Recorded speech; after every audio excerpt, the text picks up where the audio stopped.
unfortunately, if you're wondering where Let's Talk Football is this week, unfortunately Matt Clarity's gone down with, unfortunately with illness. That's why LTF will not be on his channel this week, but he hopes to be back next week for you all. Check out his channel and all the previous LTFs, and also I also have a playlist of them all on my channel as well, plus a couple of experimental pace games that we've done together with our commentary, so check that out. Anyway, so you've stuck with me for this week for the one-off. So what we're going to do is predict the two semi-finals. They're going to be first in the FA Cup, one of which will be a delayed commentary, and then we'll predict 6 Premier League games. Hopefully it won't take too long to predict. The 6 Premier League games include Manchester United's trip to Turf Moor, which we'll probably go into a little bit greater detail with.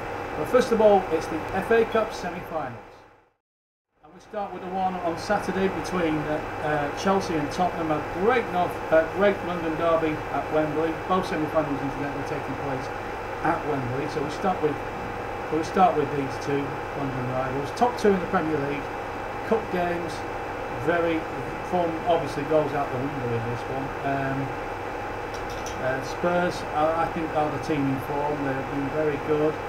The cup run they've had this season to get to Wembley has been quite straightforward, although in the 4th round they could have lost against Wycombe, should have possibly lost to Wycombe really on the day, but got out of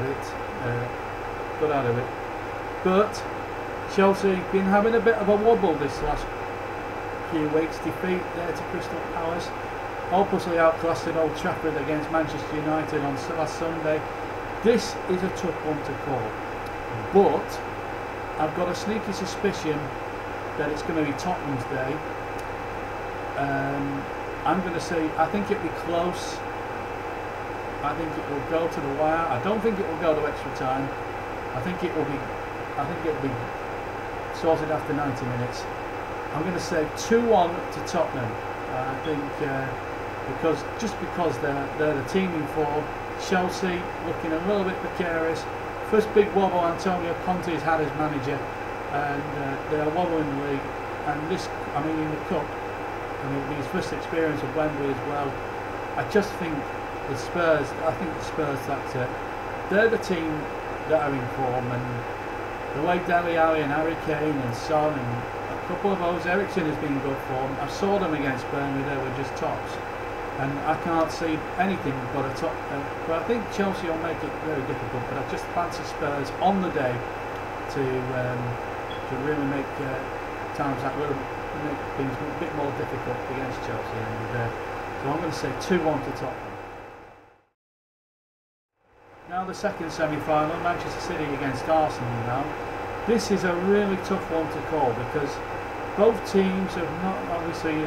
They've got this trophy now to play for. City can't win the league, are out of the League Cup, beaten by Manchester United in an earlier game, knocked out of Europe by Monaco, so they've got the FA Cup to play for. Arsenal have really been on a real downward spiral, haven't they? They've sunk as low as 6th, maybe 7th in the league, out of the League Cup early doors. They got beat, I think, off Southampton. They got humiliated in the Champions League. Wenger is obviously a dead man walking in some respects. This, I think, this is probably the defining game in Arsene Wenger's Arsenal career. If he wins this, then I think he gets a bit of respite. If he loses it, I think he will end up. I think he will be out of a job at the end. I think Wenger's probably lost his way a bit as a Premier League manager. I think he's behind the time now as a master tactician. He was good when he first came. He implemented everything that was good about it, the fitness regimes, the diets, and everything else. But now I think he's been taken over by the likes of Guardiola, the likes of Conte, the likes of Pochettino, the likes of Mourinho, and and Klopp, and several other managers. This is a big game for Wenger. Lose this, I think, I'll be very surprised if he signs another 2-year contract. City, I think what you've got to understand with Manchester City is that Pep Guardiola, it's only his first year in England. He's got to get used to the feel of the game over here. You know, he's had it easy at Barcelona and Bayern Munich. He had two very good teams to inherit, and he only needed to tweak it here and there. City, however, is a very big job because he's got to. I see City at the moment, the next couple of years, as a sort of a transitional project, if you like. And I think this is going to be a tough one with Pep Guardiola. Now, this is a tough one to call because both teams. The season is riding on this one game. I think City are finishing the Champions League places. Arsenal may well struggle to finish in the Europa League spot the way things are going for them. They had a good win against Middlesbrough, but with all due respect, the Middles were their second game. I think this one will go to extra time. And I'm going to say Arsenal 2, Manchester City 3. Purely and simply, I think both teams will score. Both defenders are not exactly what you call watertight, and I just think City have the greater attack than what Arsenal have. I mean, it depends whether Sanchez and Ozil, Arsenal's two big stars, turn up. Is Danny Welbeck a top quality striker? In my opinion, he's not. But you've got at the other end, you've got Aguero, you've got Jesus, and you've got all these players, David Silva. They're still banging goals in, left, right and centre. The Arsenal defence is not a good defence. So on that basis, I am basing it on Manchester City winning the game by 3 goals to 2. And now on to the 6 Premier League games.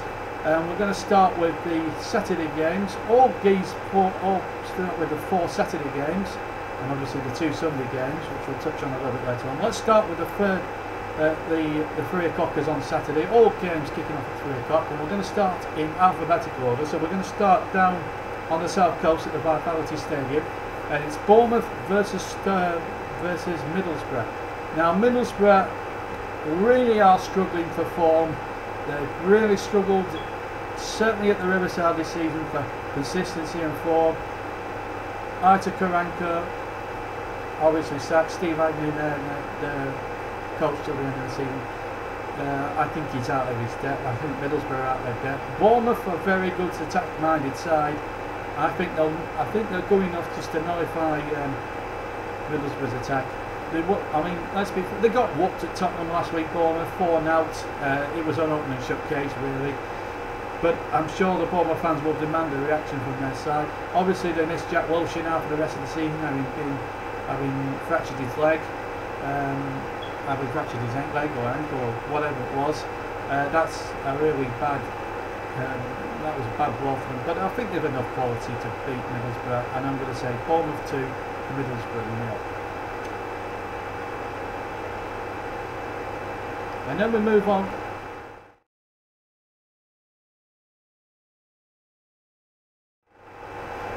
And then we move on to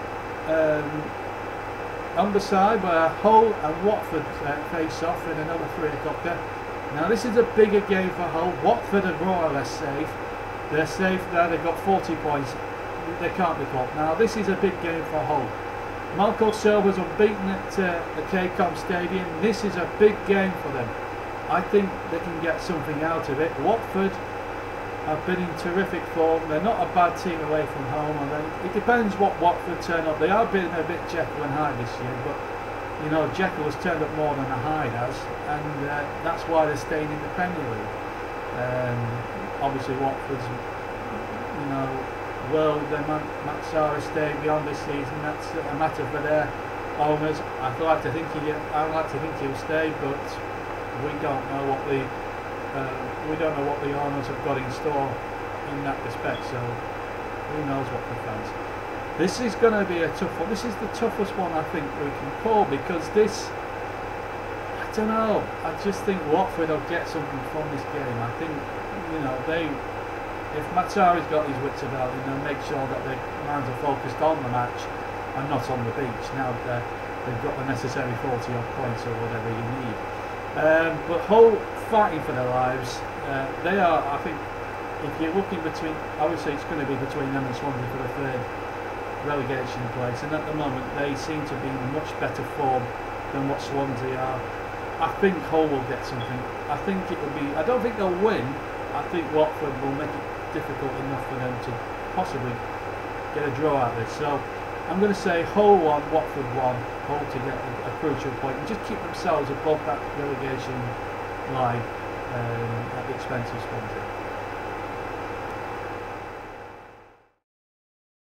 And speaking of Swansea, they've got a home match as well. They play Stoke City, who just need a couple of points to be absolute safe. Mark Hughes got a terrific team of talented players. I think they've got it more than good enough to finish 11th or 12th in the league. I think Swansea have they had a really good start under Paul Clement when he first come to the club. I think they'll, but obviously the honeymoon period's over. But that's not Paul Clement's fault. It's the mismanagement. The economics have come in. They appointed. I think they should have hired Paul Clement when around the time they tried to hire when they hired Bob Burnley. I think that was the big mistake. I think Swansea have made. There's a lot of unrest, and Bob Bradley is not happy the way he was treated down at Everton Stadium. So this could be a good time for Stoke to go down there and get a result. I can't see anything but an away win.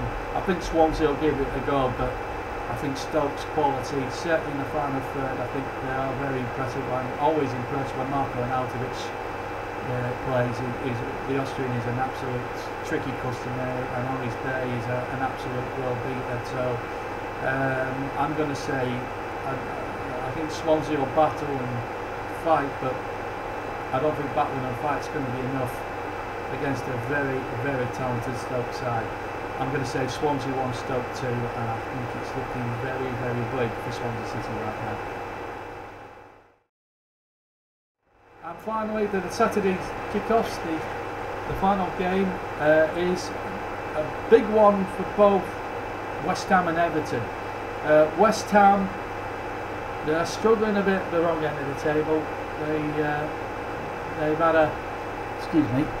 They've had a bit of a, obviously they've had a tough run. I mean, the stadium move and trying to settle in at the London Stadium has been really, really tough.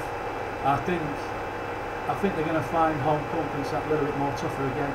This is an Everton team that are on red hot form. They're unplayable at Goodison, as we found out. I mean, we dominated about 80%, about 60 minutes of the game at Goodison, still came away beaten 3-1.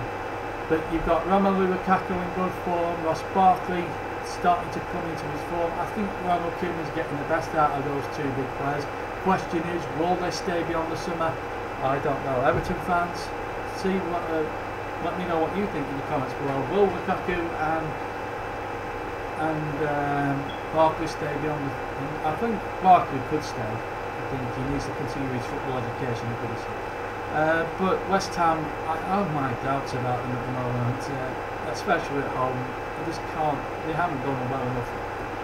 Maybe they missed that closeness that is up to the park, and it's really tough when you adapt to a new home and everything else. So I think it's going to be a very frustrating frustrating afternoon at the London Stadium for West Ham. I'm going to say West Ham 1, Everton 2. And right, we're going to look in depth at the Sunday games. We're going to spend about 5 minutes talking about my beloved Burnley, of course. We take on Manchester United in what is probably going to be the marquee game of the Premier League this weekend at Turf Moor. It has a 2:15 kick-off, and you'll be able to hear a delayed commentary of the game on Monday evening on my YouTube channel. So if you don't want to know the score from Sunday, please try and avoid it if you can. I also will, just while we're on the subject of my commentaries, we will be commentating as well on the first FA semi-final between Tottenham and Chelsea, just to let you know. So it'll be a double header of commentaries on Monday. Monday day will be the cup semi-final between the two London sides, Chelsea and Tottenham, and this game on Monday tea time-ish. So delayed commentaries on both those games. So getting back to Burnley versus Manchester United, this is a big game for Burnley. We're at home, and also we've got the added bonus And as I look riding on this, other than the 22 players out on the pitch, now I have a very good friend of mine, and and I'm hoping she'll watch this video because she's a big Manchester United fan, and so is her daughter. I know them both from Weight Watchers many years ago. They're good friends of mine. They're really good friends. They're really nice, lovely people. And this friend of mine, Karen, she's a big Manchester United supporter, and the bet is if United win, I get a cream cake rubbed on my head. So I'm a bit dubious about it, but I feel a bit more confident about Burnley's chances now that they've lost Rockio and Zlatan. Zlatan is an even bigger loss to United now, because when you think about it, they played the Europa League, and as a Burnley fan, I had to look at this very closely, because they went to extra time. Actually, on the night, I thought Anderlecht played very well, and they were a bit unlucky, but obviously Manchester United, they really are taking this Europa League very seriously, and they've got through to the semi-finals where they play Celta Vigo. But I am hearing that Zlatan will miss the game at Turf Moor, which is quite good, really, from a Burnley supporter's point of view. As for Burnley, this is a big. I mean, if we get something out of this game, whether it's a draw or a win, I think we're going to be all right now. We've been an absolute colossus at home.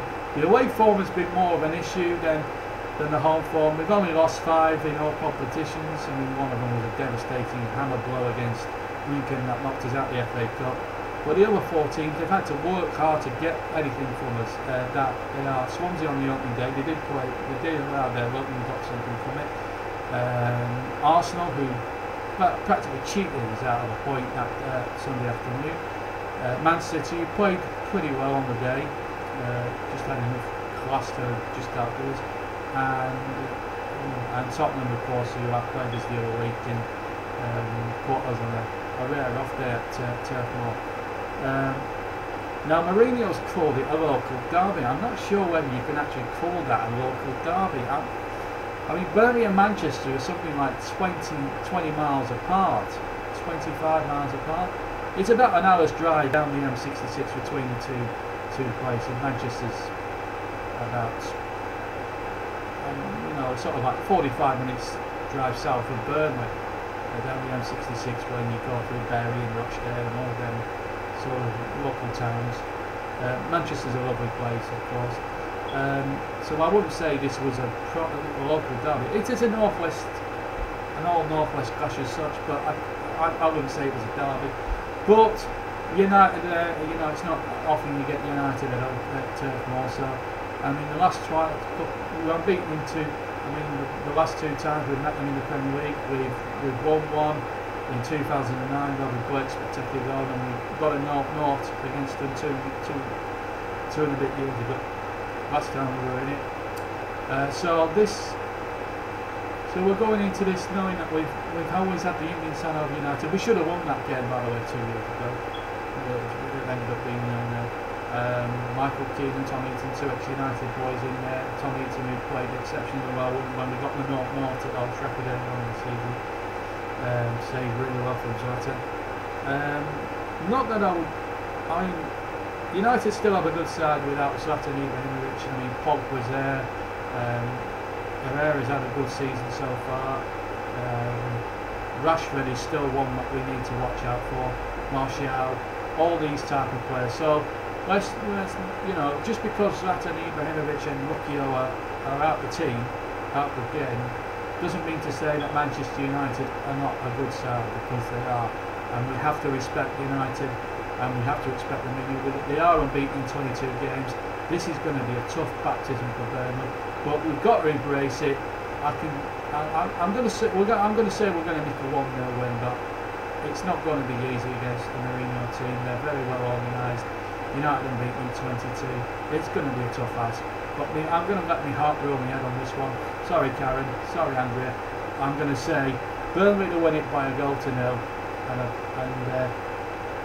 I'll avoid the cream cake from Karen. There we go. Let's hope that comes to fruition. If not, then I face humiliation. But Burnley to hopefully win it by a goal to nil and make this Burnley fan a real happy man for weeks and weeks and weeks to come. Hopefully, if not, well, it's everything. And finally, final game of the weekend, which is Liverpool versus Crystal Palace. Liverpool been playing really good stuff, especially at Anfield this season. They have struggled more against the smaller teams than they have done against the big teams, but I think they should have no problems against Crystal Palace. Now Palace have been on a terrific run. They did win at Chelsea and they were well organised. You know, I think Liverpool should have enough. Palace will not go there until they make the numbers. But I think you have to say Liverpool under Klopp, they are a very efficient team. I think once he get one, I mean they're like Manchester City in a way. It is a big transitional job, and Klopp is a very astute and a very good manager. He wears his heart on his sleeve. I like that in a manager. I like the Jurgen Klopp. I think he's a fantastic. I mean, it's a fantastic coup for the Premier League to have so many good managers in there. The manager Klopp, I love Klopp. He's just unbelievable. I mean, I'd love to have him as Burnley manager, but that won't happen. But having said all that, though, I think Liverpool, you know, they're pretty good at home. You always expect them to be dominant on Anfield. It's the first game after the Hillsborough anniversary, so there'll be an emotional. Obviously, there'll be an emotional attachment to it as well, emotional element to it as well. So I'd like to think that Liverpool will pay the ultimate, will give a perfect tribute in '96 and win quite handsomely. I would expect Liverpool to win anyway. I'm going to say Liverpool 3, Crystal Palace now. I think Palace have got some bigger games coming up. That we'll see a little bit. I think they've got enough in the tank though to stay in the Premier League. I think Palace will have enough place now on the board. A bit like Burnley really. You know, but this game doesn't really matter to them really. I think it's the games they have to win at home. They've got us coming up in a week or two's time at Sellers. I think that's probably. I think Allardyce will probably target that as a much bigger opportunity than he will at Anfield. So I'm going to say Liverpool 3, Crystal Palace 0. And that rounds off the weekend's predictions. So let me know in the comments below what your scorelines are, and please let me know what you think might happen in both semi-finals and the 6 Premier League games we predicted. It's always nice to have an opinion. So let me know in the comments below, viewers, and we'll take it from there. Anyway, from me, JB, I hope you very much enjoyed the video. If you're wondering why I haven't done the usual, there will be another special video I'll be doing a little bit later on. Unfortunately, Hugo died today, sadly, but I'll be doing a special tribute video for him, probably over the weekend when I get 5 minutes to do it, and I'll probably do it on Monday or something, because obviously I'm very busy at the moment with work and everything else. But there will be a tribute video for Hugo if not this weekend, certainly Monday when we'll be doing another tribute to that, and I can do it justice. So, but we're not going to try and end on a sad note. I'm sure Hugo himself would like to think the show must go on, and let's hope for my sake that Burnley do win against Manchester United. But I wish everybody well for the weekend. I hope you very much have a very good weekend yourselves. Hopefully Matt Clark will be back with LTF for you next week on his channel. But until then, from me, JB, don't forget the 2 delayed commentaries of the Cup semi-final between Chelsea and Tottenham, and Burnley versus Manchester United from the Premier League. They will be both streamed, delayed on Monday. The Chelsea Tottenham game during the day, mid-afternoon, and then around about 6 o'clock we'll do the commentaries. We'll do the delayed Premier League game between Burnley and Manchester United. So watch out for those 2 streams. Until then, have a very good weekend. From me, JB, have a terrific weekend. Take care, and I'll see you later.